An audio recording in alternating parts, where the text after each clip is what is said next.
So hello everyone, welcome to today's video. Now all I want to do for this video is to show you how to create a page in WordPress. For you to create a page in WordPress, you have to go to page. This is a page, then click add new.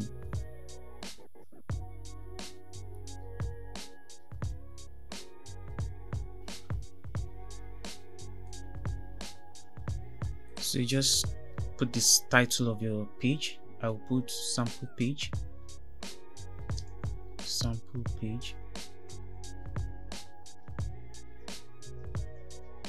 So you might want to edit your slug. This is your slug. Then click publish. Once you are done, you are sure of what you've inputted, sample page, and click publish. It's already published.